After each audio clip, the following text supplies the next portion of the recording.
Livro 2. Contributo do Divino Batismo. 1. O batismo, o primeiro dos mistérios, é o início da vida em Cristo. Participar na mesma carne, partilhar a divindade, compartilhar o sepulcro e a ressurreição. No livro precedente mostrou-se que a vida divina é gerada nos divinos mistérios. Vejamos agora qual é o contributo próprio de cada um deles para a vida em Cristo. A vida em Cristo consiste, de fato, em estar unido a Cristo. Digamos então de que modo cada um dos sacramentos une a Cristo os que nele são iniciados. A união com Cristo é possível aos que percorrem tudo aquilo porque o Salvador passou, que padecem tudo o que ele padeceu e se tornam como ele. O Salvador uniu-se a uma carne e a um sangue isentos de todo o pecado, sendo Deus por natureza, desde a origem, deificou a natureza em que depois se tornou, isto é, a natureza humana. Por fim, pela carne também morreu e ressuscitou. Por isso, quem procura a união com ele deverá tomar parte na sua carne, participar da sua divindade e partilhar a sepultura e a sua ressurreição.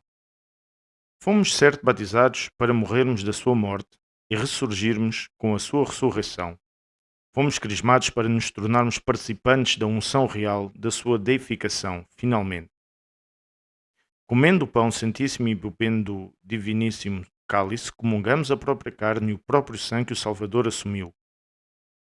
Unimos desse modo àquele que, por nós, fez carne, foi deificado, morreu e ressuscitou. O último degrau da descida de Cristo é o primeiro para a nossa subida. Por que é que não observamos a mesma ordem seguida por Cristo, mas começamos por onde ele terminou e terminamos por onde ele começou? Porque ele desceu para que nós subíssemos, enquanto a vida proposta é a mesma, para ele tratava-se de descer, enquanto para nós se trata de subir. Assim como numa escada, o último degrau para ele que desce torna-se o primeiro para que nós subimos. Aliás, não seria possível de outro modo pela própria natureza das coisas. De facto, o batismo é um nascimento, o óleo perfumado, miron, e em nós princípio de atividade e movimento. O pão da vida e o cálice eucarístico são verdadeiro alimento e verdadeira bebida. João 6,56. Mas não é possível mover-se ou nutrir-se antes de nascer. O batismo reconcilia o homem com Deus, o óleo da unção honra com os dons do céu e, pela virtude da sagrada mesa, é concedido ao iniciado ter parte na carne e no sangue de Cristo. Mas antes da reconciliação não é possível ser contado entre os amigos e honrado com as graças que lhe são próprias. Não é possível que aqueles que estão sujeitos ao maligno e ao pecado bebam o sangue e comam a carne dos que são sem pecado. Por isso somos, primeiro, lavados, depois ungidos e assim purificados e perfumados. Somos recebidos à Santa Mesa. De que modo o batismo contribui para a nossa vida em Cristo?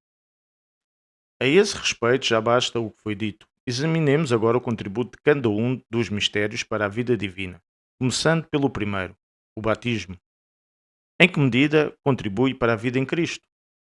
Ser batizado é nascer segundo Cristo, para que os que ainda não são, é receber o ser e o subsistir, como se pode depreender de vários modos. Antes de mais, pelo lugar que o batismo ocupa na iniciação cristã. De facto, é o primeiro dos mistérios e antes dos outros. Introduz aos cristãos na vida nova. Em segundo lugar, pelos nomes que lhe damos. Em terceiro lugar, pelos ritos e cânticos com que o celebramos. Desde sempre, a ordem dos mistérios é a seguinte. Primeiro, somos lavados e a seguir, depois de sermos ungidos com óleo perfumado, miron, temos acesso à sagrada mesa.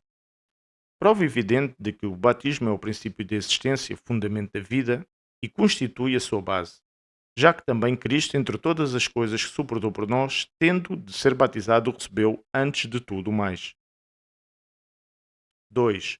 Os nomes do batismo. Nas fontes da vida. A que outra coisa se poderiam referir os nomes do batismo? Chamamos-lhe de facto nascimento, renascimento, nova criação e sigilo, e depois também imersão, veste, crisma, e ainda dom gratuito, iluminação e banho. Todos estes nomes têm um só significado. A iniciação batismal é o princípio do ser daqueles que são e vivem segundo Deus. O termo nascimento não significa outra coisa como igualmente os termos renascimento e nova criação. Os que hoje nascem e são modelados já nasceram noutro tempo, mas como tinham perdido a sua forma primitiva, voltam agora a ela com o segundo nascimento. Assim como o artista restitui à matéria de uma estátua a forma perdida e regenera e remodela a imagem, assim é justamente a ação do batismo em nós. Forma-nos e modela-nos. Inscreve em nossas almas uma imagem e uma figura, tornando-nos conformes à morte e à ressurreição do Salvador. Filipenses 3:10. E é por isso que também se denomina selo e marca, por ele molda e afeiçoa segundo a imagem real e a figura bem-aventurada. É porque a figura rodeia a matéria e elide a sua ausência de forma, chamamos também esse mistério veste e imersão. Veste e selo significam o mesmo, como explica Paulo quando diz que Cristo é inscrito e formado, ou que envolve os cristãos com um manto. Escreve assim aos Gálatas: Meus filhinhos, por quem sinto novamente as dores da maternidade, até que Cristo se forme em vós. Gálatas 4:19. E Jesus Cristo crucificado foi esculpido em vós. Gálatas 3:1. E ainda, todos vós que recebeste o batismo de Cristo, fostes revestidos de Cristo. Gálatas 3:27. O dia em que, como menteis trabalhados, também nós mudamos de forma, tomando a feição por Deus concedida. O ouro, a prata e o cobre, enquanto sob a ação do fogo estão no estado líquido, oferecem à vista uma simples matéria pura. Chamam-se por isso apenas ouro ou cobre, com o nome da sua matéria. Quando, porém, sob os golpes do martelo de ferro, a matéria é obrigada a tomar forma, então já não é matéria que se apresenta à vista, mas a forma, como os trajes que precedem os corpos, e por isso recebe um nome particular, estátua ou anel, ou nomes semelhantes. Nomes que não significam a matéria, mas somente a figura e a forma. É também por essa razão que o dia salvífico do batismo é para os cristãos o dia onomasterios, o dia em que se impõe o nome. Porque precisamente nesse dia somos plasmados e configurados e a nossa vida informe e indeterminada recebe forma e figura. Por outras palavras, nesse dia tornamos-nos conhecidos daquele que conhece os seus. João 10, 14 e 27. E como diz Paulo, conhecendo Deus, ou melhor, sendo conhecidos de Deus. Gálatas 4:9. Ouvimos nesse dia a voz que pronuncia o nome, o nosso nome, como se só então fôssemos verdadeiramente conhecidos. De facto, ser realmente conhecido significa ser conhecido de Deus. Por isso, David, aludindo aos que não têm nenhuma comunhão com a vida divina, diz: Não serei eu a invocar os seus nomes com os meus lábios. Salmos 15:4. Permanecem desconhecidos e invisíveis os que se afastam desta luz. E sem a luz, nada é visível, mesmo para os olhos dos que conseguem ver. Também de Deus não é conhecido quem não acolhe os raios da sua luz. A razão é esta: quem não é iluminado pela luz de Deus realmente não existe. Por isso o Senhor conhece os que são seus, segundo Timóteo 2,19. E no outro lado declara não conhecer as virgens loucas, Mateus 25,12. O batismo é, pois, iluminação, porque ao outorgar o verdadeiro ser, torna-nos conhecidos de Deus e, ao guiar-nos para a luz divina, separa-nos da escuridão do mal. Uma realidade única, o batismo é nascimento e princípio em nós da vida em Cristo. Pelo mesmo motivo pelo qual a iluminação, também o batismo é banho, de facto dá-nos a possibilidade de uma pura relação com a luz, destruindo toda a mancha que, como um muro de separação, mantém afastado das nossas almas o raio divino. É ainda dom gratuito porque é nascimento. Quem pode contribuir com alguma coisa para o seu próprio nascimento? Se virmos bem, não trazemos sequer o desejo dos bens que do batismo derivam, porque acontece justamente como no nascimento físico. Desejamos o que podemos conceber no nosso espírito, mas essas coisas jamais passarão pelo pensamento do homem. 1 Coríntios 2,9. Não poderiam sequer imaginar-se antes de se terem experimentado. Ao ouvirmos falar da liberdade do reino que nos está preparado, escogitamos uma certa vida feliz, tal como pode ser compreendida pelos raciocínios humanos. Mas aqui trata-se de algo totalmente diverso, acima do nosso pensamento e do nosso desejo. O batismo é a unção, porque grava-nos que o recebem aquele que por mor de nós foi ungido, Cristo. É a marca que neles dá a conhecer, o Salvador. O crisma imbui e penetra perfeitamente em toda a estrutura do corpo de quem o recebe e traz nela impresso o ungido por excelência, manifesta a sua forma, é realmente um selo. De tudo o que foi dito resulta que o selo tem a mesma significação que o nascimento, assim como a veste e a imersão têm a mesma significação que o selo e cumprem a mesma operação, e uma vez também o dom, a iluminação e o bem conduzem ao mesmo efeito da criação e do nascimento, é claro que todos os nomes do batismo exprimem uma única realidade. O batismo é o nascimento e o princípio em nós da vida em Cristo. 3. Os ritos e as palavras da celebração batismal. O sentido dos gestos e das palavras exprime o significado do mistério batismal. Que os gestos e as palavras do mistério conduzem à mesma significação é o que aparecerá com evidência a quem se dedica em pormenor ao desenrolar do rito.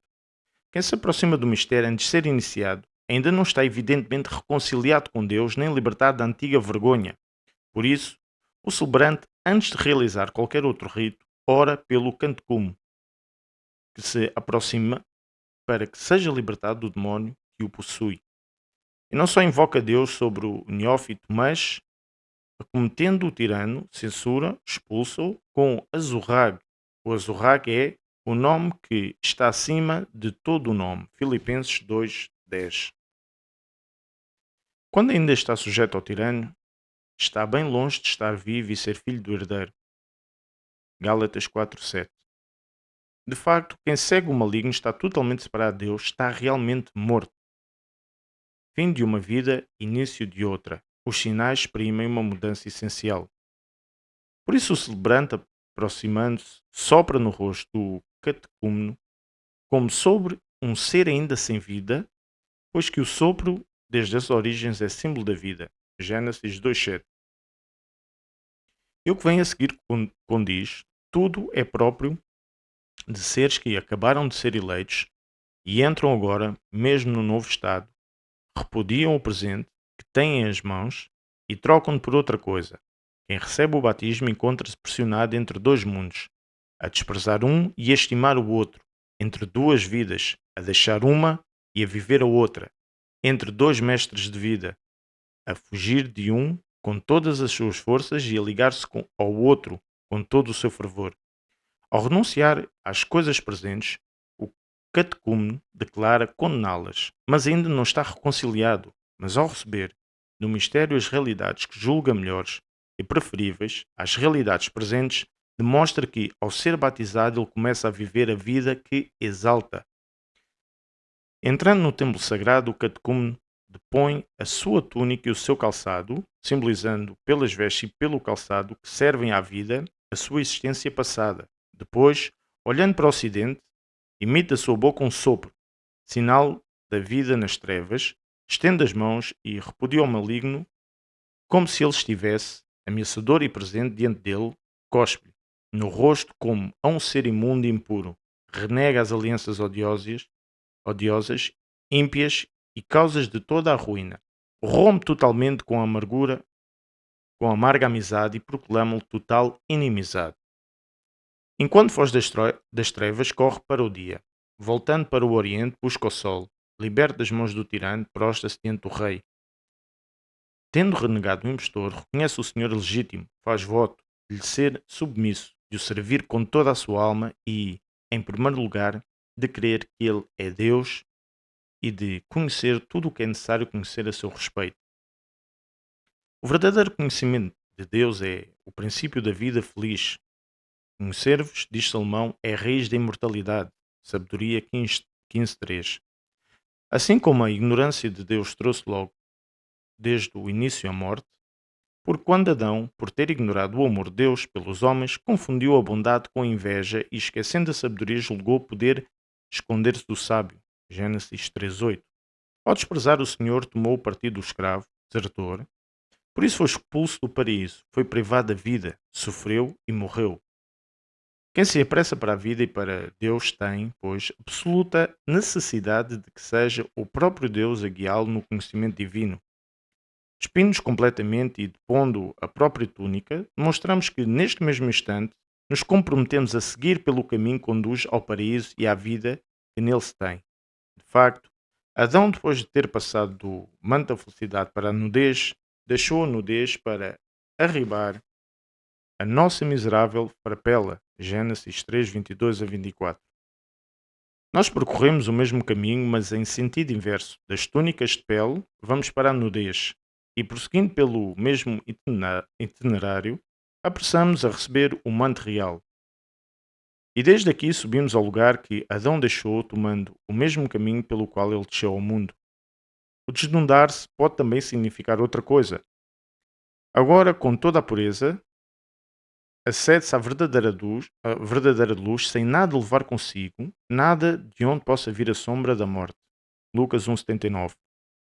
Ou que possa esconder das almas a luz feliz, porque as vestes são uma espécie de pequeno muro entre a luz e os corpos. A unção com o óleo pode também ser sinal de uma outra realidade. Pensemos na estela de Jacó, que Jacó dedicou a Deus, ungindo com óleo. Gênesis 28:18. Pensemos nos reis e sacerdotes consagrados a Deus e às comunidades com este mesmo rito. Eles já não vivem para si mesmos, mas para Deus. Romanos 6, 10 e seguintes. E para o povo que lhes foi confiado. Assim também nós renunciamos à nossa própria vida e a nós mesmos por Deus. O sinal da unção do crisma. Eis o que significa despojar-se da forma antiga para a ele se assemelhar. O símbolo da unção tem a sua significação própria, mas também convém perfeitamente ao nome dos cristãos. De facto, somos ungidos e aquele a quem procuramos assemelhar-nos é precisamente Cristo, que ungiu a sua natureza humana com a divina. Também nós participamos com ele do seu crisma, porque a presente unção é sinal da unção de Cristo, e é o que mostra também o celebrante com as palavras que canta ao ungir o catecúmeno. São as mesmas palavras usadas por David ao falar da unção e do reino de Cristo. O sacerdote diz: Este pronuncia o nome do que é iniciado, é ungido com o óleo da alegria. E David, falando do Salvador, diz: O Senhor Deus vos ungiu com o óleo da alegria, preferindo-vos aos vossos companheiros. Salmos 44:8. Chama-nos seus companheiros, a nós que Ele, no seu amor pelos homens, torna participantes do seu reino. O grande sinal da morte e da vida é a imersão e a reimersão pela água. Até aqui ainda não se vive porque todos esses ritos para aquele que é iniciado são sinais, prelúdios e preparações para a vida. Mas quando por 3 vezes ele é imerso na água e dela emerge, enquanto sobre ele se invoca a triade, então o iniciado recebe tudo o que procurava, nasce e é plasmado como alguém que nasce e é plasmado do dia. Segundo a expressão de David, Salmos 138:16, recebe o sigilo admirável e possui toda a felicidade desejada. Antes era trevas e agora torna-se luz. Efésios 5:8. Antes não era e agora existe e é familiar de Deus. Adotado como filho do cárcere e da extrema escravidão, é conduzido ao trono real. Esta água destrói uma vida e suscita outra. Afoga o homem velho e faz surgir o homem novo. Isto é evidente a partir da própria realidade das coisas para quem fez esta experiência. Mas também os sinais visíveis do mistério mostram perfeitamente o gesto de mergulhar na água e desaparecer dá impressão de fugir da vida, mas fugir da vida é morrer. Emergir, ao invés, é encontrar-se de novo ao ar livre e na luz, é como andar em busca da vida e alcançá-la. Por isso, neste rito, invocamos o Deus Criador, porque os mistérios presentes são um começo de vida e uma segunda criação, muito melhor do que a primeira, porque a imagem é pintada com maior perfeição do que a primeira. A estátua é plasmada mais claramente sobre o original divino. Por isso, também o arquétipo se há de propor agora, de modo mais puro. Assim, os ministros do batismo, invocando Deus, a quanto da imersão, não pregou o nome de Deus. que é comum à triade. O que não conviria falar das coisas divinas com clareza e distintamente, mas de maneira mais rigorosa e mais perfeita, celebram as propriedades de cada uma das hipostáses. Como age a Trindade, para a nossa salvação e como respondemos através do corpo que participa no rito. Há ainda uma outra razão. A Triade salva o género humano por um único amor, mas cada uma das bem-aventuradas hipostáses coopera com uma operação própria. Com o Pai fomos reconciliados, o Filho reconciliou-nos, o Espírito Santo é o dom feito àqueles que acabam de ser constituídos amigos. O primeiro libertou-nos, o segundo é o preço pago para nos libertar, e o Espírito é a liberdade. De facto, onde está o Espírito do Senhor, aí está a liberdade. 2 Coríntios 3,17, diz Paulo. O Pai remodelou-nos por meio do seu Filho, foi graças ao Filho que fomos remodelados, e o Espírito é que dá vida. João 6,63.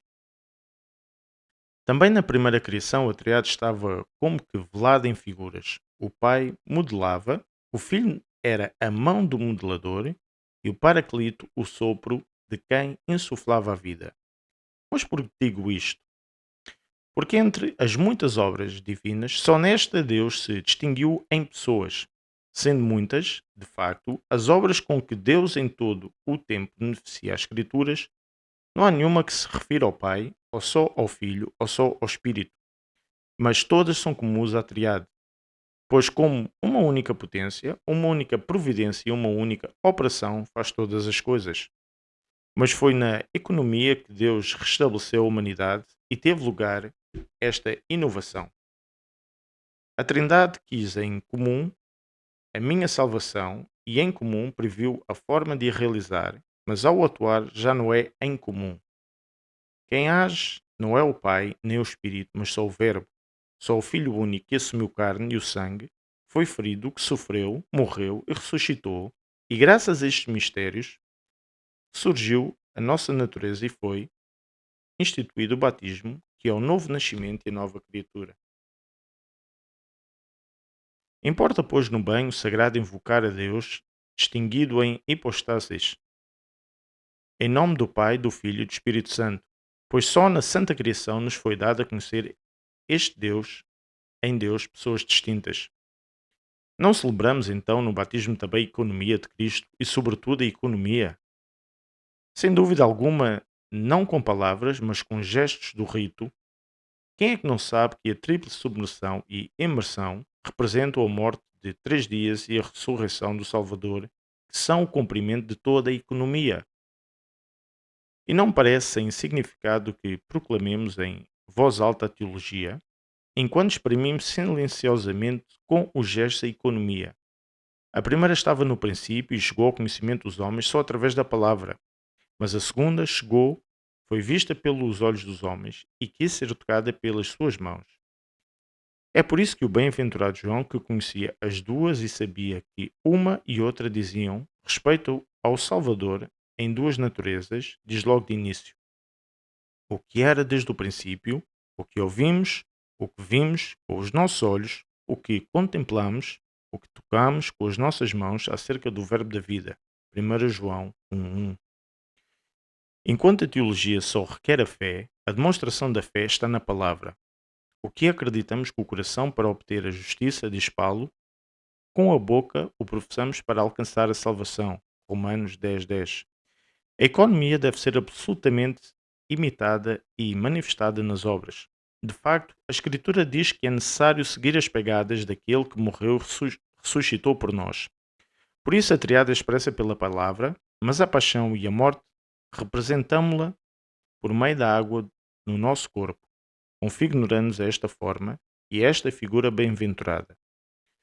Do que se disse, torna-se claro que, seja qual for a perspectiva em que se considera o batismo, a ordem da celebração, os nomes com que ele se designa, os ritos que nele se realizam e os cânticos, tudo isso nos dá a conhecer que a vida em Cristo recebe do batismo o começo do seu ser. 4. O batismo resgata da escravidão do pecado e infunde uma nova vida. Em que sentido o batismo é vida e vida em Cristo? Falta agora ver em que sentido o batismo é vida, dando que no batismo morremos para uma existência e nascemos para outra, deitamos fora a primeira e guardamos a segunda.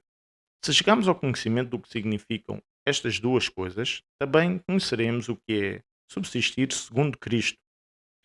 Tendo, pois, de um lado o pecado e do outro a justiça, o homem velho e o homem novo, Romanos 6, 6 a 13, examinemos com maior atenção estes dois termos.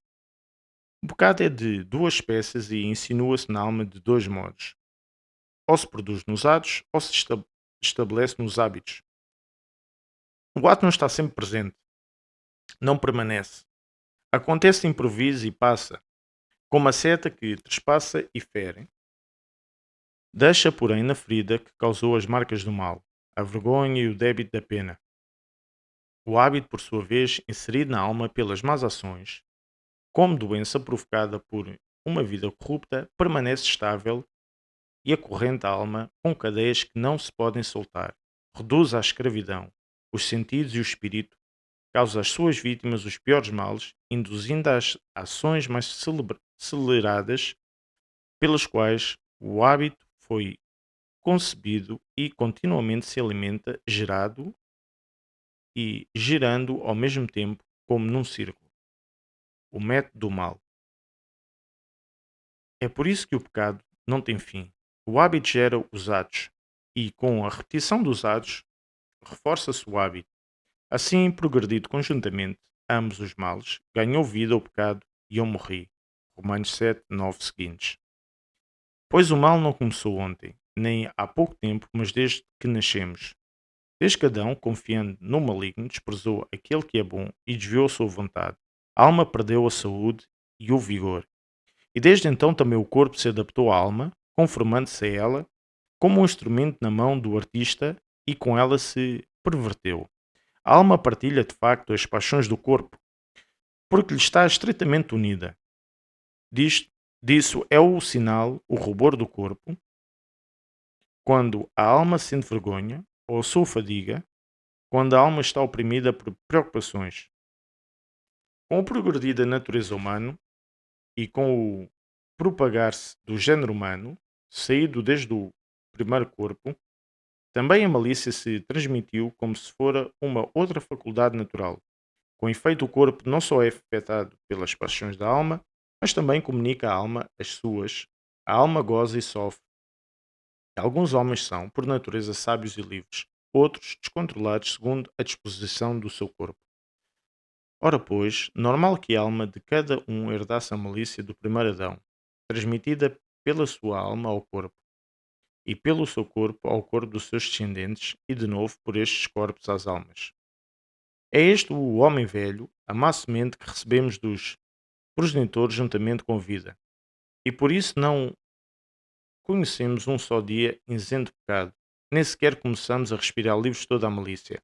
Como diz o profeta, desde o seio materno os ímpios enverdaram pelo erro, transviaram-se os mentirosos desde o nascimento. Salmos 57:4. Além disso, não nos limitamos à infeliz porção do pecado dos progenitores.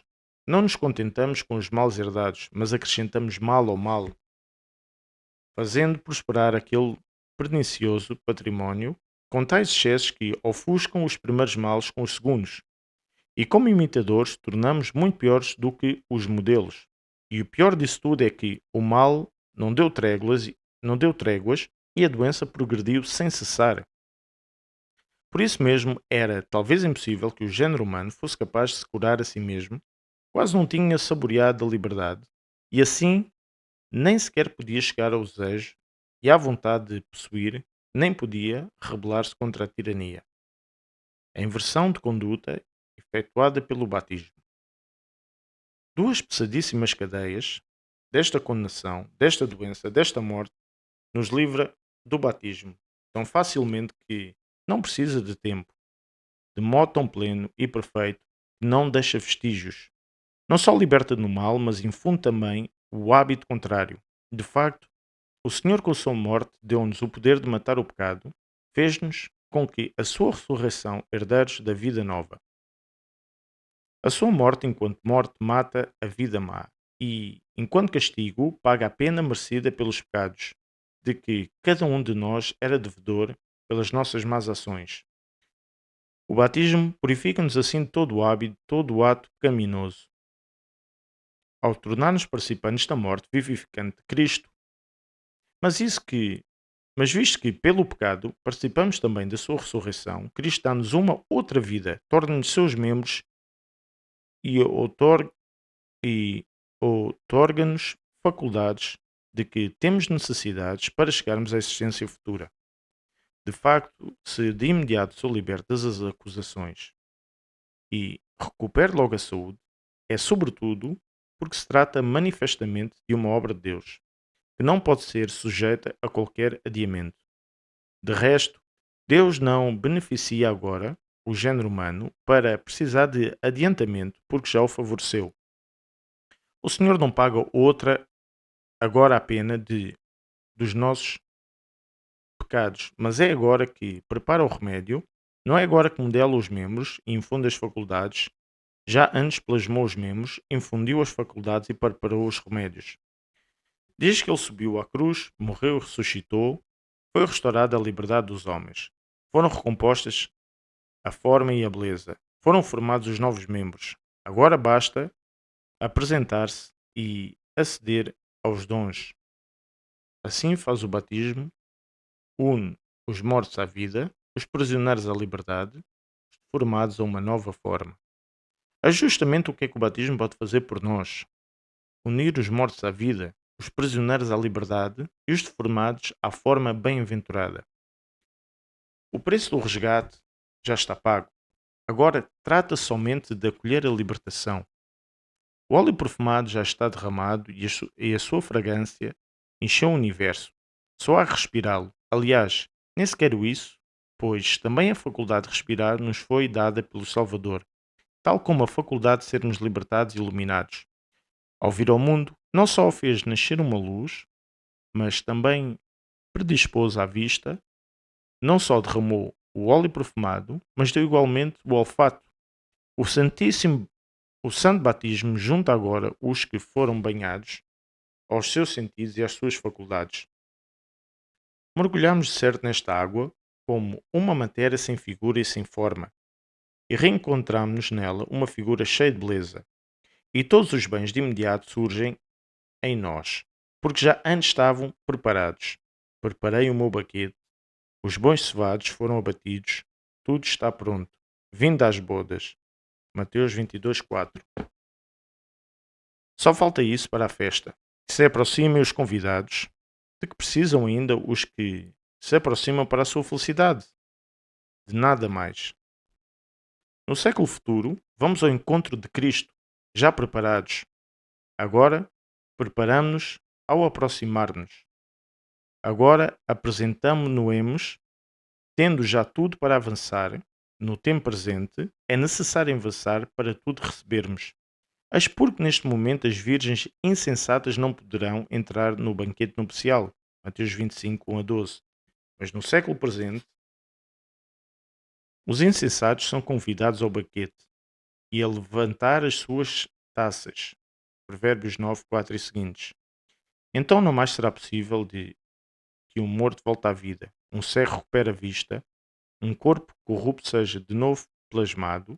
Agora, porém, requer-se apenas a vontade e o fervor, e tudo o mais vem de seguida. Eu vim ao mundo para que tenham a vida. João 10:10. E a luz veio ao mundo. João 3:19. Também isto é próprio do inefável amor de Deus pelos homens. Foi Ele que fez tudo o que era necessário para que eu fosse libertado, mas deixou-nos, entretanto, algo para nos acercarmos da libertação: acreditar na salvação pelo batismo e querer aproximar-nos, para que, graças a isso, todo o mérito nos seja atribuído.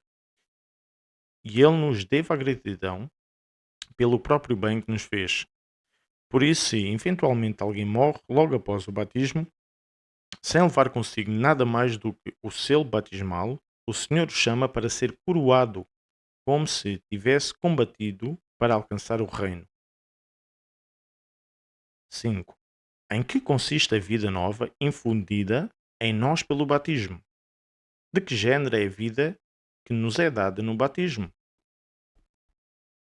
Do que se disse, torna-se claro de que males e de que modo o batismo liberta as almas. Se o ressuscitado nos infunde também uma vida, vejamos de que vida se trata. Não se trata certamente da que já antes vivemos, mas de uma vida mais bela, embora de natureza semelhante. De facto, se tivéssemos ainda a vida anterior, que necessidade havia de morrer? E se tivéssemos outra, mas dotada das mesmas faculdades, não seria uma ressurreição. Se por outro lado fosse a vida dos anjos, que temos nós de comum com eles? Foi o homem que caiu, e se caiu como homem, mas ressurgisse como anjo, não seria então uma regeneração do homem? É um pouco como se uma estátua se partisse e se desse ao bronze, não a forma de um homem, mas outra forma. Isso não seria restaurar a estátua, mas modelar outro objeto.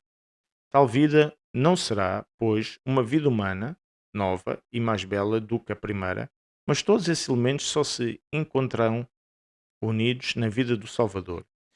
É a vida nova, porque não tem nada em comum com a antiga, e mais bela do que se possa imaginar, porque é a vida de Deus.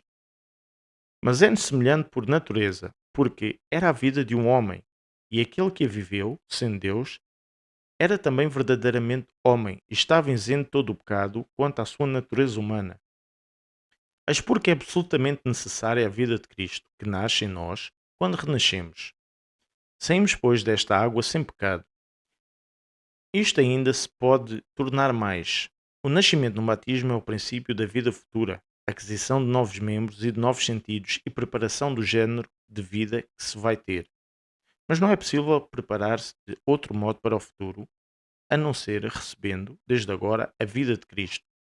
Ele que se tornou o Pai do século futuro, Isaías 9:5, tal como Adão o é do presente, porque inaugurou para os homens a vida na corrupção.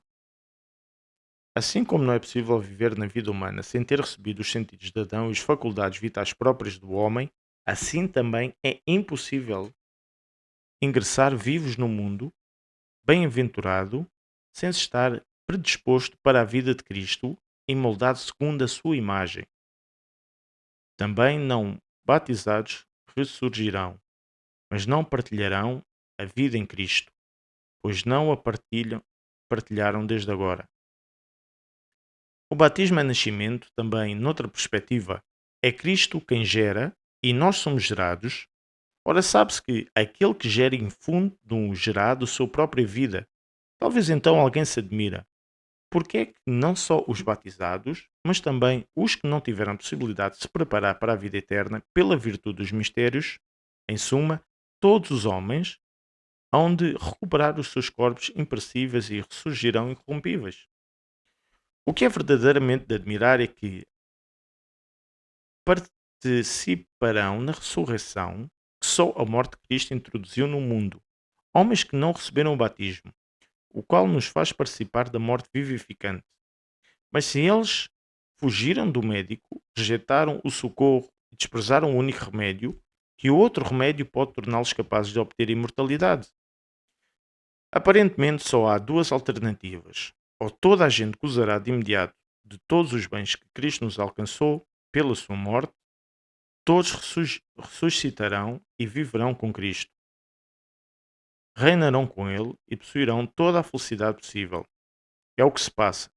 Se é verdade que nada se requer da nossa parte, Salmos 15:2, ou pelo contrário, se for absolutamente necessário que também nós façamos alguma coisa, os que não contribuíram com a sua fé no Salvador não ressuscitarão. Eis o que importa dizer a este propósito. A ressurreição é uma restauração da natureza, isto é, permanece ao género de dons que Deus concede gratuitamente. Assim como Ele modela mesmo os que não querem, assim também remodela os que chegam de mãos vazias. Todavia, o reino dos céus, a contemplação de Deus e a presença junto de Cristo são fruição da vontade. Estão por isso reservados somente para aqueles que os pretenderam, os amaram e desejaram. é natural que goze pela presença de tais bens, quem os desejou, como é impossível que deles goze quem não os quis. Como poderia fruir e alegrar-se com a sua presença se deles não teve qualquer desejo quando dele estava privado? Aliás, nem sequer poderá desejá-los ou tentar obtê-los, porque não vê a sua beleza. Como diz o Senhor, ele não pôde recebê-los, porque não os vê nem os conhece. João 14:17. Porque partiu cego desta vida para outra e desprovido de todos os sentidos e faculdades que lhe permitiram conhecer e amar o Salvador, crer e poder estar com ele. Não há, pois, que admirar-se de todos os seres imortais e nem todos os seres bem-aventurados.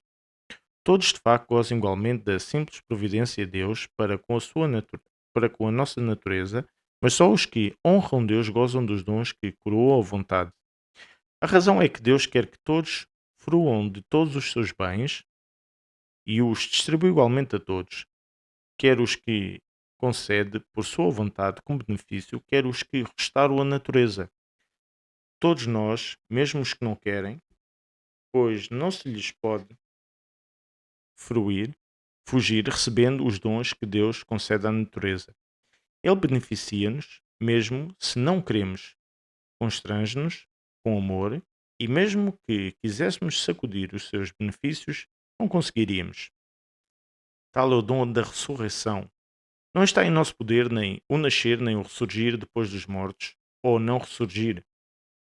Mas quanto ao que depende da vontade humana, escolher o bem, o perdão das ofensas, a retidão dos costumes, a pureza da alma, amar a Deus, a recompensa de tudo isso é a felicidade suprema. Estes bens estão ao alcance de todos. Podemos aceitá-los ou fugir-lhes. Mas quem não os quer, como poderá gozar deles? Não é certamente possível querer contra a própria vontade, nem ser obrigado voluntariamente. Todos em Cristo somos libertados do mal, mas nem todos acolhemos essa libertação com um dom precioso. Ainda há uma outra razão. Só o Senhor libertou da corrupção a natureza e do pecado a vontade. Primeiro, ao tornar-se o primogênito dos mortos, Apocalipse 1:5, e depois, ao ter entrado por nós como precursor no Santo dos Santos, Hebreus 6:20, por ter dado a morte ao pecado, conciliou-nos com Deus, derribou o muro da divisão, Efésios 2:14, e consagrou-se por nós, para que, para que também nós fôssemos consagrados na verdade, João 17:19. É claro que só podem ser libertados da corrupção e do pecado os que têm parte na sua vontade e na sua natureza. Na sua natureza enquanto homens, na sua vontade, por terem amado a sua manifestação, 2 Timóteo 4:8, e a sua paixão, por terem obedecido aos seus mandamentos e terem querido o que ele queria. Porém, os que possuíram a primeira condição, mas não aceitaram a segunda, são homens. Não acreditaram no Salvador, que no Salvador está a salvação, e assim não estão em comunhão de verdade com aquele que é bom. É lógico que sejam privados da remissão dos pecados e das coroas que recompensam a justiça, porque estão separados de Cristo pela vontade. Mas nada impede que gozem de outra libertação e da ressurreição, visto que eram da mesma natureza de Cristo na sua humanidade. De facto, o batismo é apenas causa da vida bem-aventurada em Cristo, não da vida em geral. É o simples facto de Cristo ter morrido e ressuscitado que dá a todos igualmente a vida imortal. Síntese do capítulo. A ressurreição é um dom comum a todos os homens. Mas o perdão dos pecados, as coroas celestes e a realeza são reservados aos que apresentam antes a contribuição necessária e desde agora se preparam como convém para esta existência e para o esposo, gerados de maneira nova, por Cristo é o novo Adão. 1 Coríntios 15:45. Resplandecentes de graça, guardando a beleza neles infundida pela imersão, porque ele é gracioso, o mais belo entre os filhos dos homens. Salmos 44:3. Estendem a sua fronte como campeões olímpicos, porque Ele é crua, os ouvidos, porque Ele é o verbo, os olhos, porque Ele é o solo, o olfato, porque o esposo é um crisma, e um crisma que se difunde, puros, até nas suas vestes, com vista às núpcias.